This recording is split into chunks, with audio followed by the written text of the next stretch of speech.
बिस्मिल्लाहिर्रहमानिर्रहीम। अस्सलाम वालेकुम। क्लास 10th के छठे उर्दू के लेक्चर के साथ मैं राहिल अनास आपसे मुखातिब हूँ। आज के हमारे लेक्चर का मौजू है नज़म नात। नज़म नात को पढ़ने से पहले हम उसके शायर का तारुफ़ पढ़ेंगे। नज़म नात एहसान दानिश ने लिखी है। 1914 इनकी तारीख़ पैदाइश, 1982 तारीख़ वफ़ात। एहसानुल हक नाम था और दानिश इनका तखल्लुस था। अपने इसी कलमी नाम से मशहूर हुए। कांदला ज़िला मुज़फ़्फ़रनगर यूपी में पैदा हुए। माली हालात घर के अच्छे नहीं थे। अरबी और फ़ारसी हाफिज़ मोहम्मद मुस्तफ़ा से पढ़ी। स्कूल में सिर्फ चंद जमातें पढ़ सके और गुर्बत की वजह से तालीम का सिलसिला मुनक़ता कर दिया। बचपन ही से मेहनत मजदूरी करने लगे। मजदूरी करने लाहौर आए तो ईंटें भी ढोई, मेमारी भी की, यानी इमारतें भी बनाई, चौकीदारी भी करते रहे, चपरासी और माली भी रहे।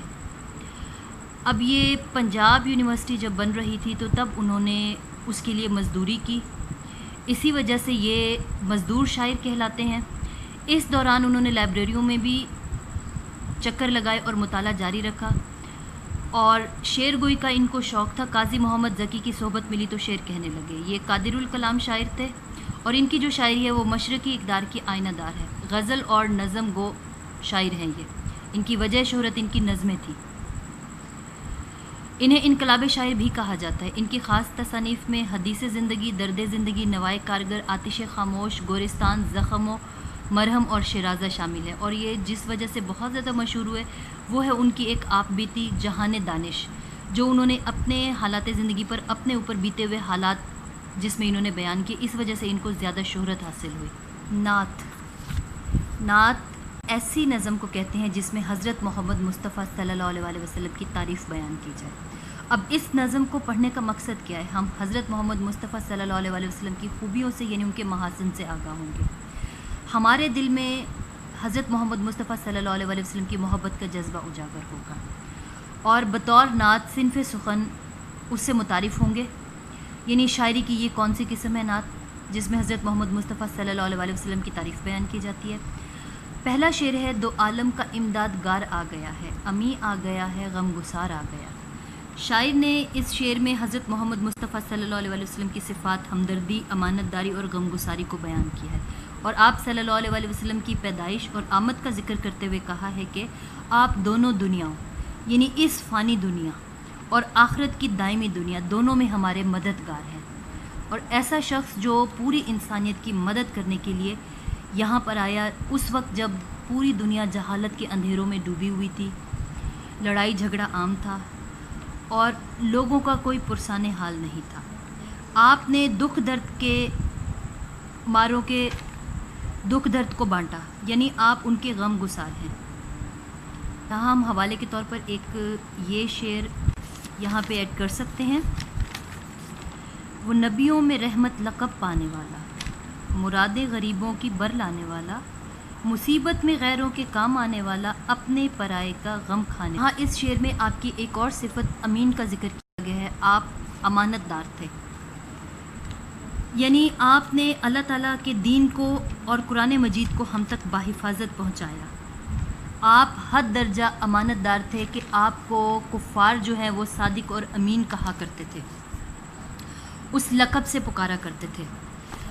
इसमें एक वाक़या आता है कि जब हिजरत का हुक्म हुआ तो उस वक्त भी आप सल्लल्लाहु अलैहि वसल्लम के पास मक्का वालों की बहुत सी अमानतें जमा थी। आपने हज़रत अली को बुलाया और अपने बिस्तर पर सोने का हुक्म दिया कि सुबह सबकी अमानतें वापस कर देना तुम। यानी हिजरत के वक्त भी आप सल्लल्लाहु अलैहि वसल्लम के पास बहुत सी अमानतें थी और आप अमीन और सादिक मशहूर थे। आप सल्लल्लाहु अलैहि वसल्लम ने हमें ज़िंदगी गुजारने के तरीके बताए, नेकी और बुराई का रास्ता बताया। इसी तरह आप सल्लल्लाहु अलैहि वसल्लम जिस तरह इस दुनिया में आपने हमें ज़िंदगी गुजारने के उसूल और तरीके सिखाए, अच्छा रास्ता दिखाया, दूसरी दुनिया में भी आप हमारी शफाअत करेंगे। अगर हम आपके बताए हुए रास्ते पर चलेंगे, आपकी ज़ाते बाबरकात हमारे लिए सरापे रहमत है। वो बचपन से सदाकत व अमानत के पैगंबर हैं। अरब के काफिरों ने भी किया ये एतराफ़ अंजुम। यहाँ हम एक कुरानी आयत का हवाला भी दे सकते हैं। और हमने आप सल्लल्लाहु अलैहि वसल्लम को तमाम जहानों के लिए रहमत बनाकर भेजा। शेर नंबर 2, غریبوں کی جاں کو، یتیموں کے دل کو سکون ہو گیا ہے، قرار آ گیا۔ حضرت محمد صلی اللہ علیہ وسلم کی آمد سے غریبوں کی جاں کو اور یتیموں کے دل کو سکون اور قرار آ گیا ہے۔ شاعر کہتا ہے کہ آپ کی آمد سے پہلے عرب معاشرہ جہالت کے اندھیرے میں ڈوبا ہوا تھا، وہاں امیرانہ راج چلتا تھا، غریبوں کو کوئی پوچھتا نہیں تھا، یعنی ان کا کوئی پرسان حال نہیں تھا۔